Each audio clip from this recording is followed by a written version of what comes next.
Musa yo nta mugabo uvuga undi ngaruye mabona kemirife yango mupeze foko zicupiye ubwonko nabyo gusara kwisi y'ubugome hariyo dirisi kimwe bucece hariyo bana bashaka gukaba mu gihe abandi bagiye gusara niki wagezeho cyatumusara niga life is yo nubwo mbanisekera abangenda bazi kuri street abangenda bazi mu bitendo abangenda bazi no joke abangenda yo nari mfasha kabaga ngiye gusereka mbihindure njire tele mba indurira amabara kavunita inzira zenzi korogosho zedemo la mana imyaka ishize simike ncurangira abahetsi gangsta kanibo borengane n'abakunzi n'ahantu wongera ubanzi kagucucura banga nabwiwe na nyogokuru nyiri umwana yo ni GSB kilos booster belo dreamo belo gangsta ubuhanga bwe baraza kubishyira muri comment bro ku bantu bazi rap ku bantu bazi rap kandi ndashaka kugira ngo mane dukundisha abanyarwanda rap bro for real bayumve suko batayizi baranayikundaga ariko ikibazo kimwe bajya cyana baciye n'intege Imana kimwe ko nanakibutse ngada nakikubaza yewe ukuntu mbibona nta nubwo ikibazo buriya rero sinzi mu Rwanda ukuntu tumeze I don't know ari ibintu bita ama post media hari abantu buriya twebwe abafana hari ibintu tureba ariko tutazi kiri behind hari igihe ushobora gusanga iyo post media kwa gukora za saga zivuga umuntu nabi zishobora no kuba ari impamvu y'ibintu batagetinze imbere bose babiziranyeho ari dire bari gupanga n'urugero nk'ubu nyiyi saga iri kuba The Ben na Bruce Melody bari gutegura korabo tutabizi igasohoka yahita igira miliyoni iminsi 2 kubera ya post media ariko icyo sinacyo nshingiyeho icyambere cyo hari umurigent wakoze ibintu before araza arabiharanira ashyira hanze hari nundi waje arabyubahiriza akora kazi agendeye kuri bakuru be ariko agashyiramo imbaraga nawe arakora cyane kuri izo side zose zarakoze fresh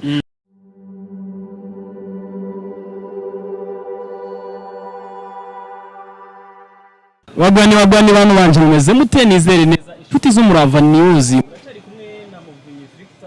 V Blackman Humble Man Mungu w'Imana ndetse n'abanyarwanda reka nongere nsuze rero abantu bari hirya no hino burasirazuba burengerazuba amajyaruguru amajyepfo ndetse n'umujyi wa Kigali ntibagiwe aba diaspora uyu munsi ndaza kwibanda muri Europe ndaza kuza mazimisi ribwo menye umujyi bita Queensland n'umujyi wa Australia wasanga abantu benshi batari banawuzi turaza kuza gusubira muri Kentucky bare abashuti banje ka baby Tigala akakobwa kazi gukora ama challenge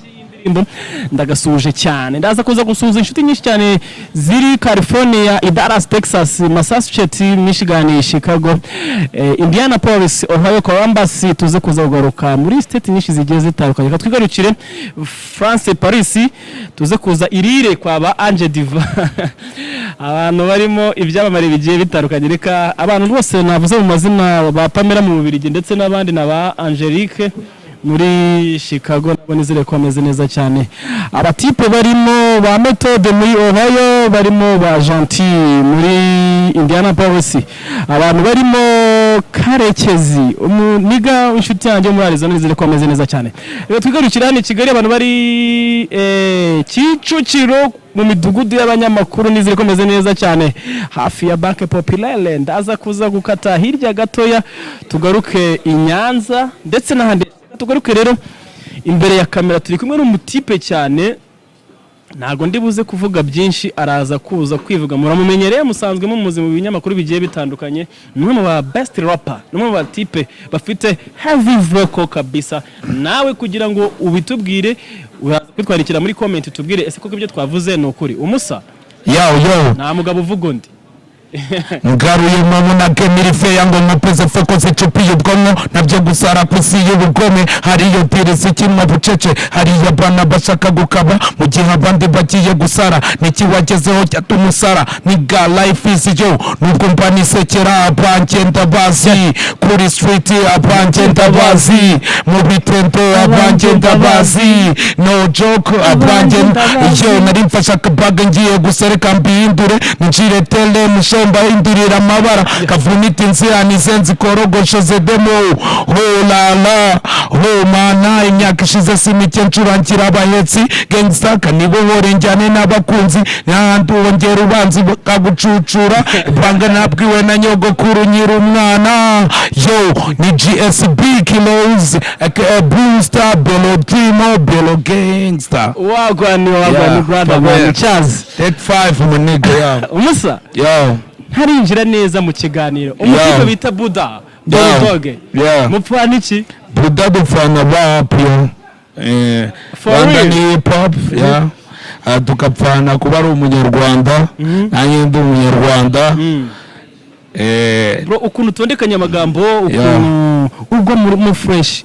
icyo mazemo igihe kinga imyaka ingahe bro umuziki ubundi ni bimeze byo na DNA it's like kumeze ngo DNA yawe yakugezeho ryari DNA yari mu maraso na rap iri mu maraso since day one ahubwo igihe nabivumburiye ko nabo muraperi wa danger ni igihe nikaraga kaza studio i Nyamirambo za 2012 na 13 ndi Ruzoyo like ndi kumwe na ba grand frère ba Capro P the Great nyine nibo batanye kugenda bambonamo ko nshobora kuba ndi nshobora kuvamo a good rapper like ni za 2013 birazamuka kugeza 2016 ntararirisinga song ariko ndi codinga muri studio ukije koranaga nande ba Heavy Kick barabyibuka ba Evidence Nox Beat icyo gihe harakitwa Melody ariko nari icyo gihe nyine nikoraga ibintu ntaramenya ngo bicaye nyine urumva iyo ukiri peti uburi peti ariko nyuma za 2018 9 nibwo twahise dutangira kubigira official.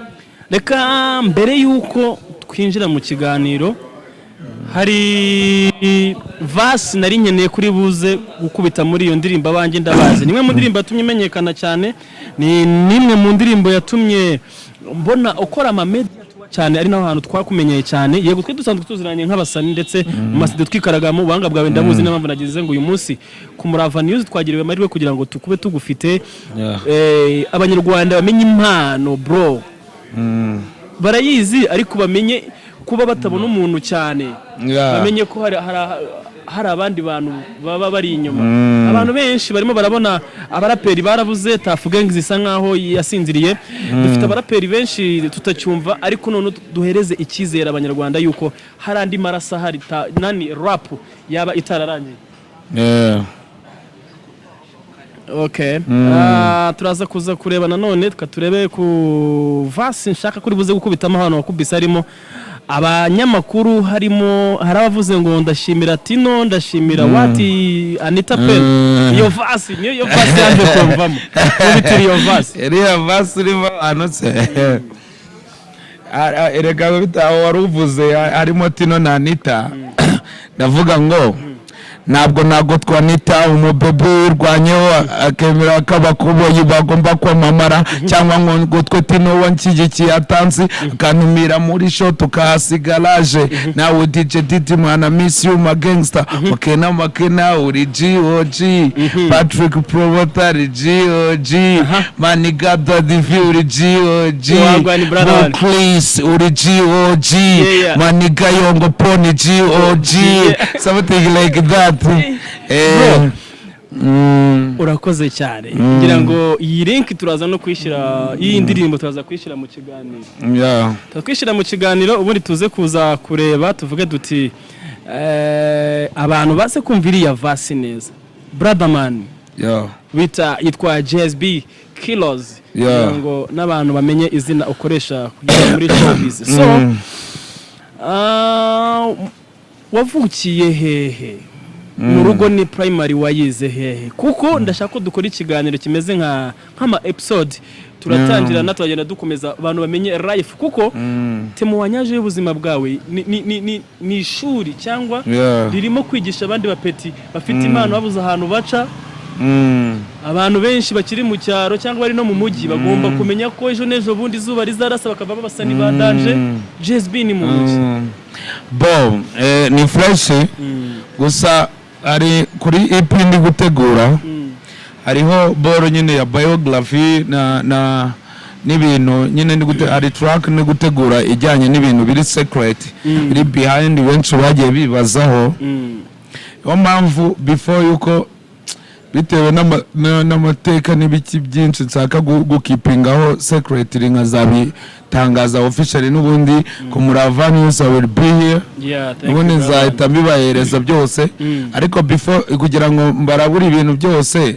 nonaha ago byaba ari fresh kubera ko hari ikintu ubwo already naba mbahishuriye na EP ni gutegura kandi ntabwo turacyayi preparinga n'ubundi zabireretinga n'izo staff ariko n'ubundi mbemereye ko everything byose nzabishyiraho hano zabibahereza n'ubundi life yacu biri hanze zaza mbibahereze ariko now kubera for security of that EP reka yo twihangane jumping a little bit ariko tuzabigarukaho tubidetaye n'ubundi bibe nka episode. It's okay. I will do it. Thank you so much. Reka tuze kuza kureba JSP Kiros 2012 na gatatu wajyaga mu matsinda icyo gihe warigaga wagira amahirwe yo kwigurangije amashuri cyangwa I was icyo gihe nari secondary school nyine niyongoza kujya muri studio nabaga nibese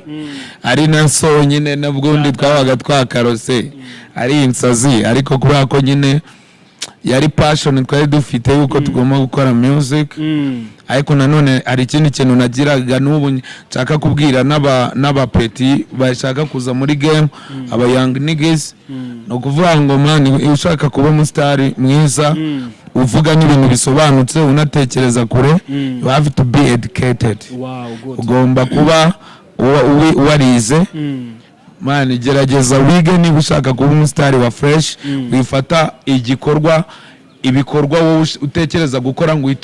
bitume bibuzamo kwiga banza wige icyo uzaba n'ubundi muragendana anytime n'ubundi ugomba kuba umuntu wa danger ariko iyo wize ibyo uvuze byose ubivuga ufite na proof ubivuga usobanutse urabona ibintu dusigaye dukora imiziki ku buryo buri international ushobora kuririzinga indirimbo ugasanga umuntu uwo muri state arayikunze akaza aje kugushaka ngo muganire akeneye ko abanyamerika aribo baza gukurikirana icyo kiganiro mwagiranye cyangwa abandi bantu bari international level rero udafite skills kuri communication for example bizakugora gucommunicating with him. Reka tuzi kuza kureba brother one so hari ikintu kimwe namaze kubona nko kuri indirimbo waririmbyemo ba Anitha Pendo na ba TMC iriya verse ndaza kuza kwigarukaho uri muri studio urimo recording inspiration yo kuvuga ngo abanjye ndabazi yavuye ntiwaba uri kwishaza ntiwaba uri kuko wenda umaze kubona ko abaniga byari byo guhobagizwa by'abahanzi n'abaproducer cyangwa no kuba wasora indirimbo promotion ikakugora man ukaza kuvuga ati noneho reka nkora ibi nibi reka ndeke kubikuvugira ariko mbwira ahantu inspiration y'ahantu abanjye ndabazi yavuye he no kuvuga ngo njyewe ndi umuhanzi njoba no kukubona we Dadivi nkavuga urabizi Dadivi tugiye gukora nako ukantera story nkayumva nkahita mbona ukuntu ibintu biri sad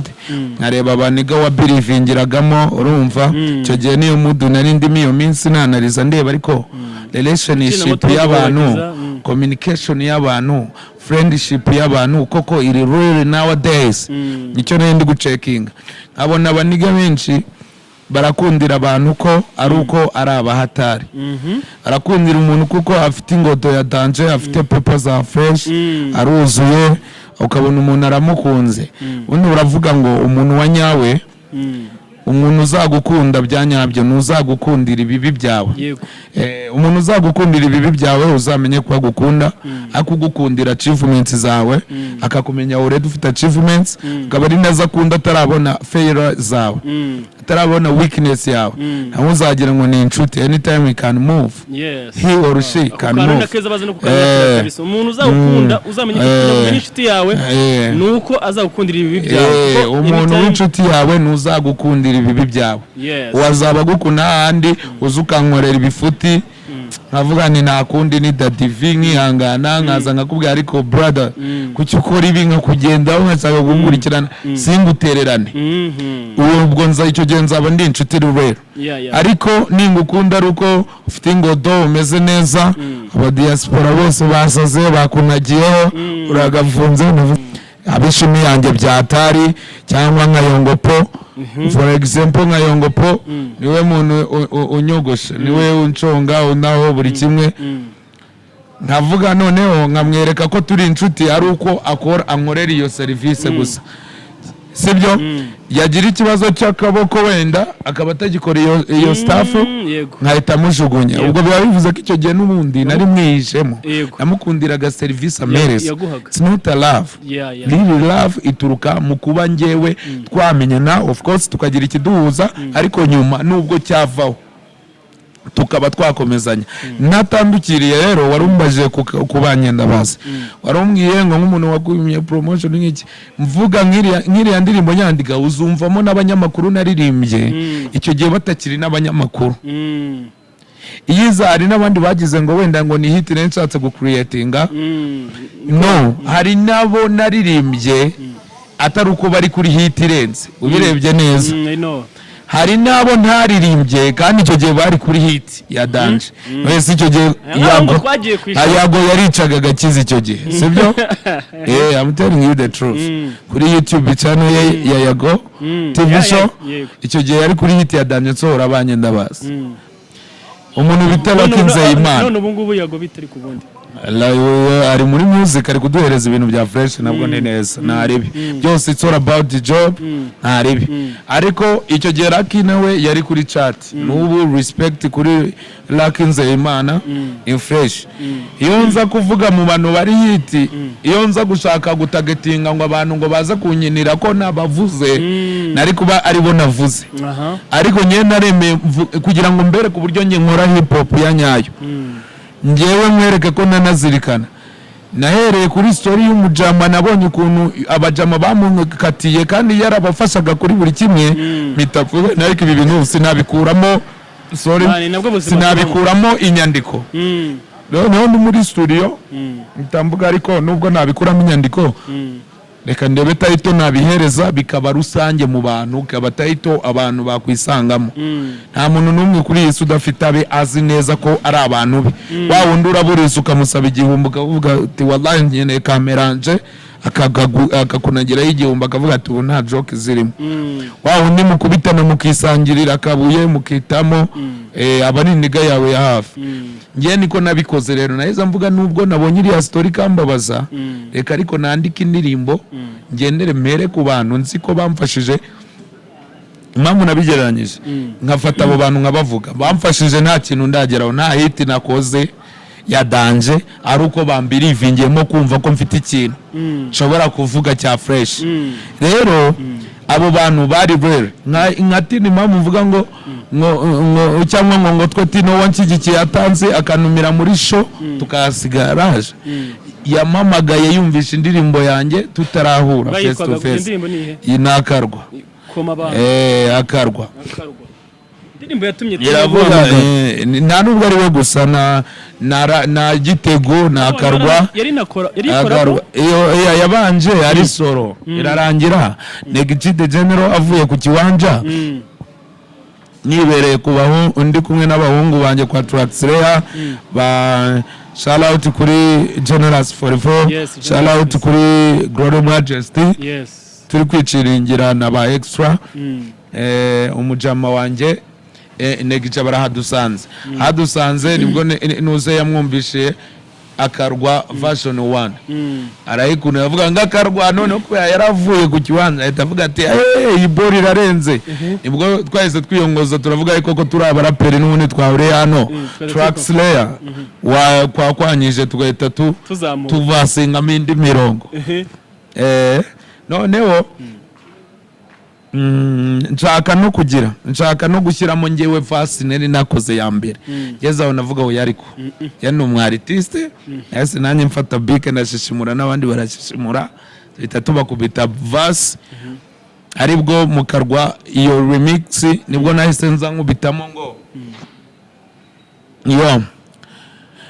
nahise nshaka kwerekana ko noneho ya ndirimbo nakoze mbere abajama bakayiguna ingarukanye n'ikundi kugira ngo bigaragare ko mize nyandika live nanone nyandikiye aho nahise nandika ngo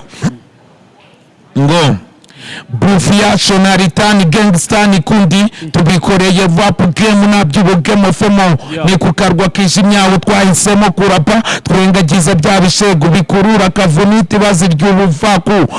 pafu mu ndiri nababashene kwisari nibutse bwa buzima bwo mu bihe byahise ubwo nabaga nicaye muri ghetto ndi kwisari mwe parandirodi nkasimbukira ku cyapa munere PC Emmanuel wamaga karasio ndinda gukemera ku gakundi abafankuru street aho nabaye story nahavanye ndinda gususugura agasimba naziyubura umwe yagafata soft mother of time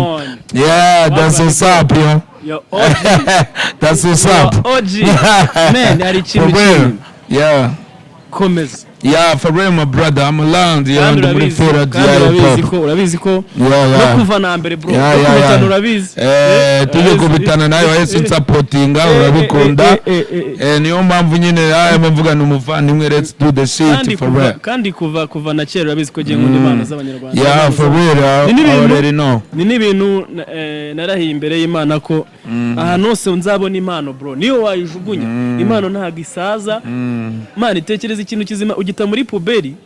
umuntu yaje nicyo kintu cya mbere abona amazi kandi ari umuntu wakirengagije akagitatu hari uranakoze cyane nagiye kukubaza ku buzima bw'abaraperi ndetse n'abaririmbyi kuko mbona ibitaramo byinshi muri arena usibye igitaramo kimwe cyabaye cy'abaraperi aho bazanye Riderman kumwe na Fireman ndabyibuka muri BK Arena ubwo bahakubise ariko tugahora tuba twibaza duti kubera icyo abaririmbyi rero abantu batumira bakanisoro bajyayo ba Bruce Melody bajyayo bande ariko dukeneye kongera kumva umuziki w'abaraperi dukeneye rap yo mu Rwanda nka yandi ya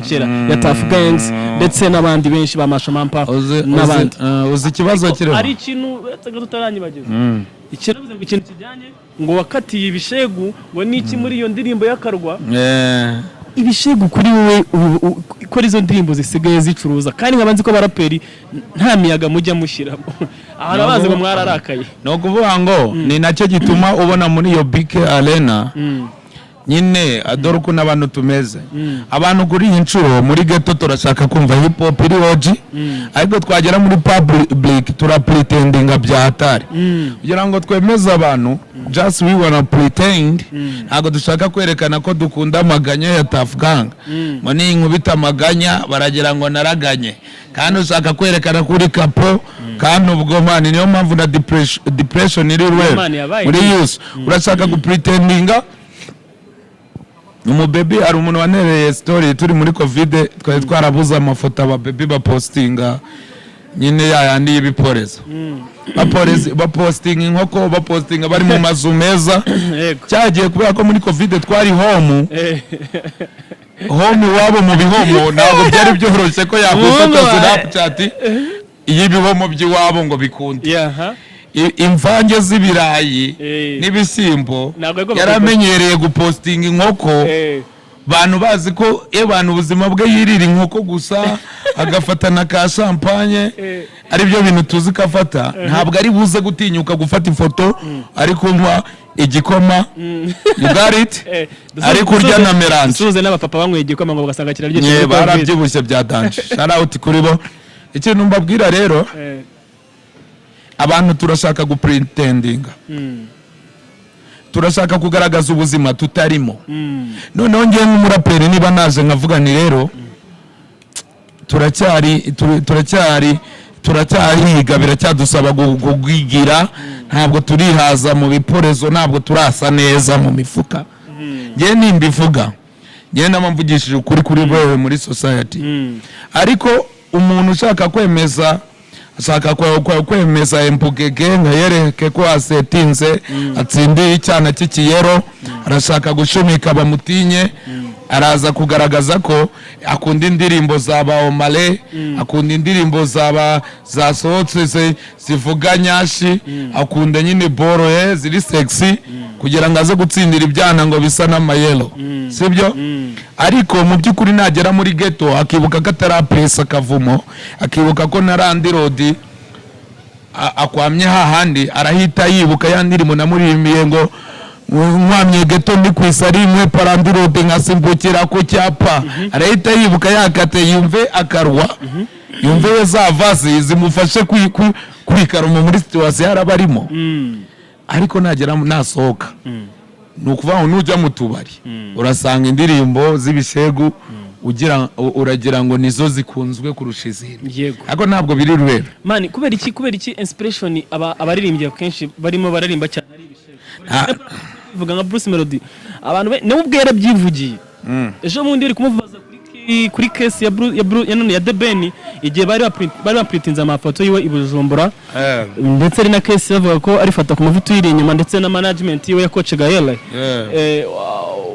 akaza bakavuga nubwo yarabyivugiye ari kuri Kiss FM ari mu gitondo avuga yuko yaba Didman nago bahuririmba indirimbo zimwe Didman ari indirimbo z'urukundo ariko ngo yirimba indirimbo zisanzwe ahita nababwira ati ikinyafu abakubita kinyuma ahita babwira ati cyuhu kakaboro kiwe urabizi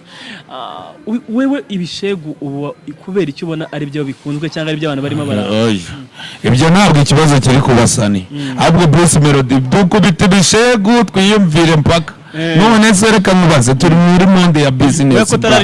turi muri uretse afite blandere gafite zo yabanje kubahereza yabahereje nushaka imitoma ya nyayo uragenda ufata indorerwamo wumve afite indirimbo yaguhayereje telefone wumve iki indirimbo nyinshi raziguhaye ariko ari muri business nanjye nuko nabanza kubakubita brand zanjye kugira ngo ngire indirimbo muzajya mwumva mukumva ko nabahaye ukuri kw'ibintu bibaho ariko nanone ku rundi ruhande turi muri business nicyo kibazo nakubwiraga niba abafana pretendinga najya muri club nkabona bibyinira indirimbo z'ibishegu gusa nkabona ibyana byashegeye ibishegu gusa kandi ngewe kugira ngo ninjire muri arena ari umufana uzabintera gute ngewe ndi bubure gukora ibishegu kandi ni muri business nuvuga ngo ntabwo ushobora kuza ngo ucuruze ibijumba cyangwa urugero ngo ucuruze akabenzi ahantu hatuwe muri quartier y'abasilamu ucuruza ikintu ubona kiri buze kugurisha ku isoko you got it yes I agree nukuvuga ngo business ni kwikora ntabwo ikibazo rero kiri kubasani niba ngiye mbona umucuruzi umugenirwa bikorwa wanjye ashaka ibishego kandi nkaba ngiye ariko kazi kanjye none se ndareka gukora akazi kanjye ndamuhereza ibyo afite ahubwo nakoze ubundi uri umwe mu bahanzi nzi neza mani batajya babeshya batajya barya n'iminwa hari wowe buriya na Buda cyane abafayamara ntabwo yagoreza reka nkubwire ikintu kimwe dushobora kuba utabona isi yanyu ariko uko byagenda kose namwe mukoresha social media murabizi iyi saga imaze iminsi iriho ya Bruce Melody na Didman bro ukanda tubaze kutugira Didman na Bruce Melody tuvugisha ukuri bari kuri level wowe ubona ari inde uri hejuru y'undi sinzi buri ngewe ukuntu mbibona nta nubwo ikibazo buriya rero sinzi mu Rwanda ukuntu tumeze I don't know ari ibintu bita amapost media hari abantu buriya twebwe abafana hari ibintu tureba ariko tutazi kiri behind hari igihe ushobora gusanga iyo post media kwa gukora za saga zivuga umuntu nabi zishobora no kuba ari impamvu y'ibintu batagetinze imbere bose babiziranyeho ari dire bari gupanga n'urugero nk'ubu n'iyi saga iri kuba Didman na Bruce Melody bari gutegura korabo tutabizi igasohoka yahita igira miliyoni iminsi 2 kubera ya post media ariko icyo sinacyo nshingiyeho icyambere cyo hari umurigent wakoze ibintu before araza arabiharanira ashyira hanze hari nundi waje arabyubahiriza akora ka kazi agendeye kuri bakuru be ariko agashyiramo imbaraga nawe arakora cyane kuri izo side zose zarakoze fresh umwe yubatse ibintu abishyiramo imbaraga undi araza bikomerezaho akora cyane abo bantu bose bararenze nta nubwo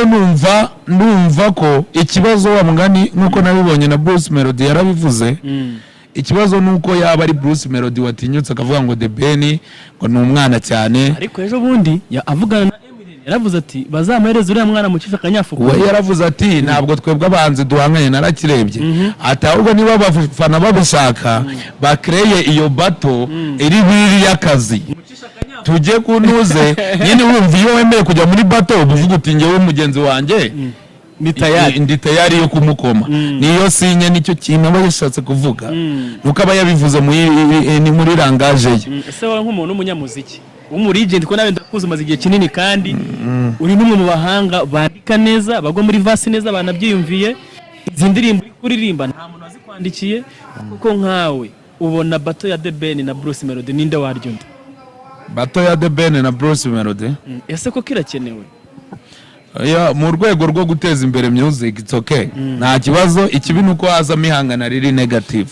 ariko kuba byaza umuntu biriya bitera kuhaje ushobora gusanga umuntu amaze igihe adakora kubera kutagira competition kavuga ubundi ndi guhangana nande ibyo nabyo bibaho nko muri hip hop turabikunda ari kuntu ngiye ni kwamira avuga se ubundi dasohora ingoma wenda nkatira umuntu ntaranansubiza nawe ubwe ntari gukora arakwamye nta mwanya afite ibyo bishobora nanjye gutuma mvuganire kamene kwamiye ariko iyo mbonye umujamo wanjye ariko nkupita inshuro ariko uvutura ibintu bya danger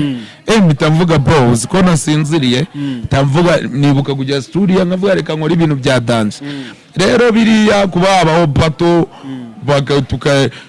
umwakemeza undi uyu munsi ariko binyuze mu bafana bakabitwereka abafana bakishyura umufana umuhanzi bakavuga ati bato hariya hari Didman muri arena hari muri ka Kigali Bruce Melody hose kwinjira ni 50k 50k niba koko abantu tutarangiriza mu magambo gusa kwinjira no kwishyura itike y'ibihumbi 50 tukareba ninde nta ruswi bayemo nta kwinjiza oya akaza abantu babiteguye bari serious byashaka akaba ari umuntu umwe wabiteguye ashaka gusa kureba uri wera agategura igitaramo hamwe agategura n'ikintu ahandi then tukareba abafana bari rero koko aho bajya tukareba uwagize abafana benshi n'uwinjije amafaranga menshi bakabitangaza ibyo byatera courage undi akavuga ati burya ndi ikintu ariko burya mfite byinshi byo gukora like bro muri hip hop ukumbuye nde? No muri hip hop nkumbuye abaniga banje benshi cyane nkumbuye abataxination nkumbuye ma big brother ka propi yatusore indirimbo namukaye twaza tuvugana ariko nabiza abafite ibitendo studio ariko nkumbuye ngemba nabizi studio nanabyumva ariko abanyarwanda n'aba diaspora na international is a very good and legend rapper alive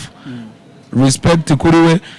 nyene ko nawe tuvutura Glory Majesty shout out kuri Rasine we dukubise EP yego yitwa 2023 AD shout out ku munigo wanje kumamagana mbesere ya EP renze ni boro ya dance irimo ubuvanganzo bwa tari nubwo abantu baba batazi ngo technique zirimo nizi yarenze irimo amadaba entendre irimo ama rhyming irimo afite indirimbo afite intro ya EP ifite technique imaze gukorwa n'abantu babiri kwisi yitwa reverse